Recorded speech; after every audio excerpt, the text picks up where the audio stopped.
Sir आप आए हैं इस कार्यक्रम में तो आपसे बात नहीं करें ऐसा तो संभव हो नहीं सकता। आप हमारे इस कार्यक्रम में आए, बहुत बहुत शुक्रिया आपका, हमारे इस लॉन्च के कार्यक्रम में आप शामिल हुए। हम चाहेंगे सबसे पहले कि हमारी पूरी टीम जो पिछले कई महीनों से बहुत मेहनत कर रही है उनके लिए आप कुछ कह दीजिए। देखिए, प्रधानमंत्री जी ने एक स्लोगन दिया या ध्येय वाक्य दिया, सबका साथ सबका विकास। बाद में उन्होंने जोड़ा सबका विश्वास। फिर इन्होंने अभी 15 अगस्त 2021 को जोड़ा सबका प्रयास। तो सबके प्रयास से जो टीम इंडिया बनेगी और उसके एक प्रयास से जो आप 90 दिन से काम कर रहे हैं, न्यूज इंडिया का जो ये चैनल लॉन्च हो रहा है, इसमें टीम न्यूज इंडिया का जो प्रयास है वो राष्ट्र की आवाज बनकर उभरेगा, ऐसी मेरी मान्यता है। बहुत बहुत धन्यवाद आपका। हम चाहते हैं सब लोग एक बार ताली बजा दें इसी बात पर। अर्जुन राम मेघवाल जी हमारे साथ हैं, केंद्रीय मंत्री हैं, संसदीय कार्य मंत्री, राज्य प्रभार उनके पास है। सर कहते हैं कि Arjun is known for his arrows not for his aim. Arjun is known for his am not for his arrows. तो ये बताइए कि आपके निशाने पर, या ये कहें कि आपकी पार्टी के निशाने पर अभी कौन है खास तौर पर? देखिए, हम फोकस्ड अप्रोच पे काम करने का प्रयास करते हैं। जैसे हमारे वरिष्ठ जो साथी कैबिनेट मंत्री अनुराग सिंह जी ठाकुर साहब जैसे कह रहे थे, उत्तर प्रदेश में वो भी चुनाव की रणनीति में हमारे साथ हैं, हमारे वरिष्ठ सहयोगी हैं, धर्मेंद्र प्रधान जी की टीम में हम दोनों ही काम कर रहे हैं।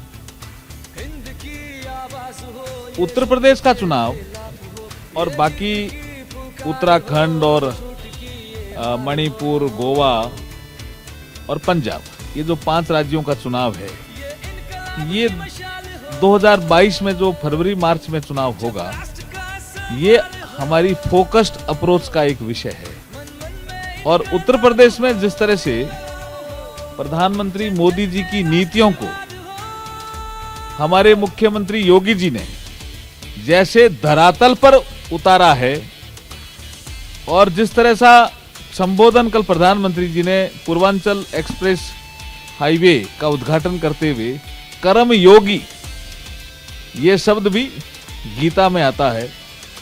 अर्जुन नाम भी आप गीता में बहुत सुनते हो। तो हम कर्म में विश्वास करते हैं और कर्म के आधार पर हम उत्तर प्रदेश का चुनाव भी जीतेंगे। तो साफ है कि फोकस उत्तर प्रदेश है, सह प्रभारी हैं आप, लेकिन क्या आपको कोई चुनौती लग रही है? प्रियंका गांधी वाड्रा सॉफ्ट हिंदुत्व का मुद्दा उठा रही हैं, राहुल गांधी भी वैष्णो देवी जा रहे हैं, उधर अखिलेश यादव कहते हैं कि हम 400 सीटें जीतेंगे। तो आपको लग रहा है कोई है टक्कर पे, या अपनी पार्टी की कुछ ऐसी कमियां, क्योंकि आप सह प्रभारी हैं, आप संगठन को मजबूत करने का काम कर रहे हैं, आप विधायकों से फीडबैक भी ले रहे हैं, तो क्या सही फीडबैक मिल रहा है या लग रहा है कहीं कुछ लूप होल है, काम करने की जरूरत है? अर्चना जी, हमने जब देश आजाद हुआ तो इस विषय पे बड़ी बहस हुई थी कि हम मल्टी पार्टी सिस्टम अपनाएं या बायोपोलर अपनाएं। हमारे देश में विविधता है, इसलिए संविधान निर्माताओं ने मल्टी पार्टी डेमोक्रेटिक सिस्टम अपनाया। मल्टी पार्टी डेमोक्रेटिक सिस्टम में संसदीय प्रणाली उसका एक महत्वपूर्ण अंग है। तो सभी पार्टियां चुनाव में रहेगी, प्रियंका गांधी भी रहेगी, राहुल गांधी भी रह सकते हैं, अखिलेश जी भी हैं, मायावती जी भी हैं, AIMIM से ओवैसी जी भी हैं, और भी कई दल आ सकते हैं।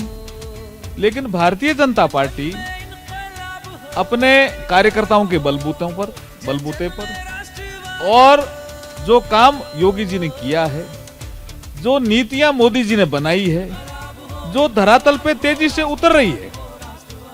देखिए, इतने हाईवे कभी नहीं बने होंगे।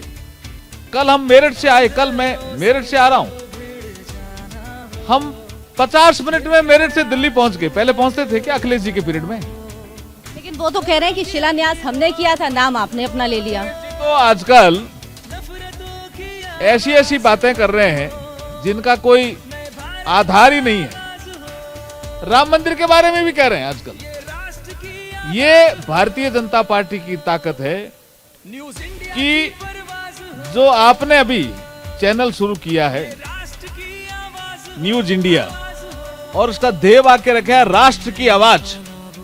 भारतीय जनता पार्टी में ने राजनीतिक परिदृश्य ऐसा बना दिया कि सबको भारत की आवाज के साथ कदम मिलाना पड़ेगा, भारतीय संस्कृति की बात करनी पड़ेगी, इसलिए वो इस तरह की बातें कर रहे हैं। अदरवाइज तो वो तो जिन्ना के समर्थक हैं, अदरवाइज वो सावरकर जी को गाली देने वाले लोग हैं। लेकिन जो राष्ट्र की आवाज है, जो अभी मैंने सॉन्ग सुना, मुझे पता नहीं तोमर साहब ने, बलबीर जी ने कैसे मुझे इसके लिए चुना। मैं संगीत का विद्यार्थी भी हूं और संगीत का शौकीन भी हूं। तो जो आपने सॉन्ग, थीम सॉन्ग जो आपने अभी गाया ना, वो भावनाएं विकसित करने वाले के साथ साथ ये राष्ट्र की आवाज बन करके तेजी से उभरने वाला सॉन्ग भी है ये।